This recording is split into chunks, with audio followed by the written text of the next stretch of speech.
بسم اللہ الرحمن الرحیم قال موسیٰ تقولون للحق لما جاءکم اسحر ھذا ولا یفلح الساحرون صدق اللہ العلی العظیم۔ السلام علیکم ورحمۃ اللہ وبرکاتہ۔ اللہ تبارک و تعالیٰ کا شکر ہے کہ سورہ مبارکہ یونس کی آیت نمبر 77 کی تلاوت کا شرف میں نے حاصل کیا، جس کا ترجمہ یہ ہے کہ موسیٰ علیہ السلام نے کہا، ارے تم حق کو ایسا کہتے ہو جبکہ وہ تمہارے سامنے بھی آ چکا ہے، کیا یہ جادو ہے؟ حالانکہ جادوگر کبھی بہتری اور مکمل کامیابی حاصل نہیں کر سکتے۔ حقیقی اور پائیدار کامیابی جادوگروں اور شعبدہ بازوں کی قسمت میں نہیں ہوا کرتی۔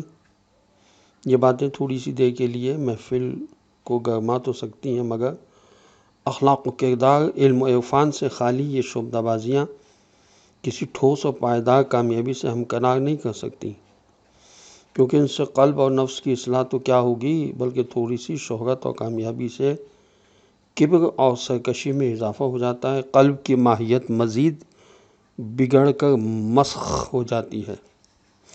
مطلب یہ ہے کہ اگرچہ بظاہر جادو اور معجزے میں مشابہت معلوم ہوتی ہے، لیکن دونوں میں زمین و آسمان کا فرق ہوتا ہے۔ جادوگر کا مقصد بھی بہت گھٹیا اور سیرت و کردار اور اخلاق بھی بہت ناپسندیدہ ہوتے ہیں۔ کبھی کوئی جادوگر بے غرض بے دھڑک کسی جابر بادشاہ کے سامنے اچھی باتوں کی تلقین نہیں کر سکتا، نہ وہ با کردار و پاکیزہ انسان ہوتا ہے۔ وہ تو مال، عورت اور تعریفوں کا طلبگار، خوش آمدی ٹٹو کے سوا کچھ نہیں ہوتا۔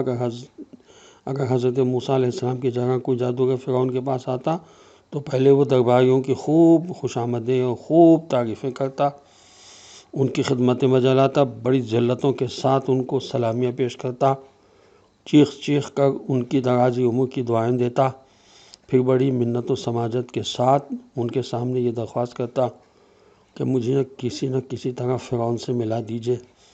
پھر فرعون کو جھک جھک کر خوب سجدے کرتا، ہاتھ پھیلا پھیلا کر خوب دعائیں دیتا، پھر عرض کرتا کہ حضور کچھ اس غلام کو کمالات دکھانے کی اجازت عطا کی جائے۔ پھر جب فرعون اس کے الٹے سیدھے شعبدے و کمالات دیکھ لیتا تو اس کے سامنے اپنی جھولیاں پھیلا دیتا کہ حضور اب کچھ خیرات مل جائے۔ اس ساری تفصیلات کو قرآن نے صرف ایک فقرے میں ادا کر دیا کہ وَلَا يُفْلِحُ السَّاحِرُونَ، جادوگر کبھی مکمل و بھرپور کامیاب انسان نہیں ہوا کرتے۔ یہ تفہیم القرآن میں علامہ مودودی نے لکھا، اور تفسیر عثمانی میں لکھا ہے کہ مطلب یہ ہے کہ یہ حق کے دشمن حق کو جادو کہتے ہیں۔ کیا جادو ایسا ہوتا ہے کہ جادو کرنے والے حق و باطل کی کشمکش جیسا صبر آزما کام کر کے کامیابی سے خدا برا ہو سکتے ہیں؟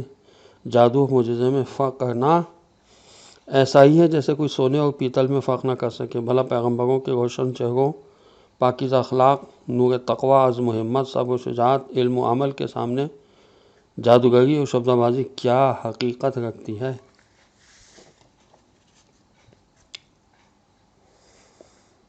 ہر عبادت میں خلوص شرط ہے۔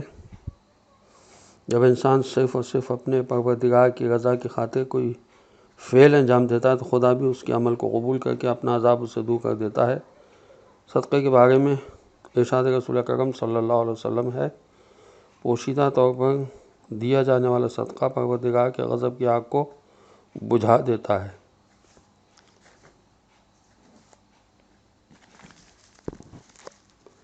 رجت کے بارے میں کچھ عرض کر رہا ہوں۔ امام جعفر صادق علیہ السلام کی حدیث بیان الانوار کی جلد 53 صفحہ 102 پر، خدا کی قسم دن اور راتیں اس وقت تک ختم نہیں ہوں گی جب تک کہ اللہ تعالیٰ مردوں کو زندہ اور زندوں کو مار نہیں دے گا، حق کو اہل حق تک پہنچا نہیں دے گا، اور جس دین کو اپنی ذات کے لیے پسند فرمائے اسے پوری طرح قائم نہیں کرے گا۔ حضرت امام جعفر صادق علیہ السلام کی یہ حدیث بھی بیان الانوار کی جلد 53 صفحہ 91-92 پر ہے کہ جب حضرت قائم آل محمد عجل اللہ تعالیٰ فرجہ شریف کا ظہور ہوگا تو مومن کے پاس اس کی قبر میں پیغام پہنچے گا کہ فلاں تمہارا صاحب الزمان عجل اللہ تعالیٰ فرجہ شریف ظہور فرما چکا ہے، اگر اس سے ملحق ہونا چاہتے ہو تو جا ملو، اور اگر اپنے رب کے عز و شرف میں رہنا چاہتے ہو تو رہ جاؤ۔ السلام علیکم ورحمۃ اللہ وبرکاتہ۔ اللہم صلی علی محمد وآل محمد وعجل فرجہم۔